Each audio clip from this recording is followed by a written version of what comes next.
સુરતના લોકોને પણ મળી મહાકુંભ જવા માટે વોલ્વો બસની સુવિધા। ગૃહ રાજ્યમંત્રી અને વાહન વ્યવહાર મંત્રી હર્ષ સંઘવી દ્વારા બસને પ્રસ્થાન કરવામાં આવ્યો।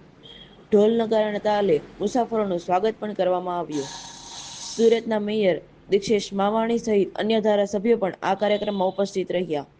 લોકોએ કહ્યું કે સુરતથી આ સુવિધા મળી છે, સરકારનો ખૂબ ખૂબ આભાર। લોકો એવું પણ કહે છે કે અમે કુંભ જવાની આશા છોડી દીધી હતી, પરંતુ સરકારની આ જાહેરાતે અમને ખુશી આપી, જેને લઈને મુસાફરો ગરબા રમતા પણ જોવા મળ્યા। જાહેરાત સાંભળતાની સાથે જ અમે બસ સ્ટેશન પર આવી ગયા અને અમને ટિકિટ મળી ગઈ હતી। હવે અમે મહાકુંભના દર્શન કરી શકીશું। આગામી દિવસોમાં તમામ શહેરોમાંથી વધુ વોલ્વો બસ શરૂ કરવામાં આવશે।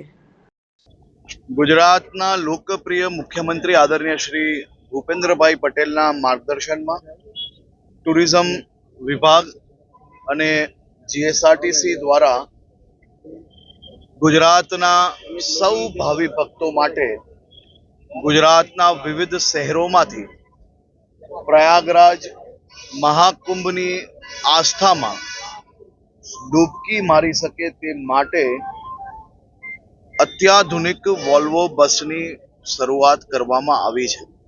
પહેલા દરરોજ એક બસ ચાલુ કરવામાં આવેલી, પરંતુ લોકોનો ખૂબ લોડ હતો, તેના કારણે ગુજરાતમાં બીજા અન્ય સેક્ટરોમાંથી નવી 5 બસો શરૂઆત કરવામાં આવી છે।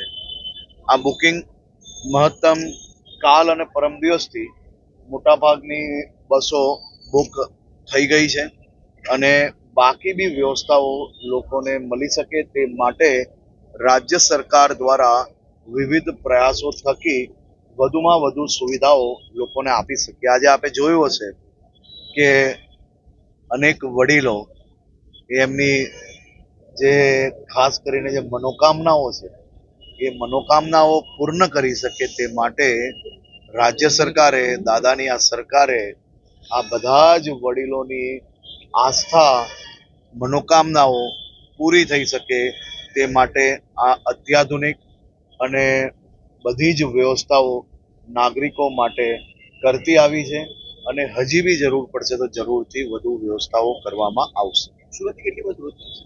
સુરતથી દરરોજ 2 બસોનું આયોજન કરવામાં આવ્યું છે।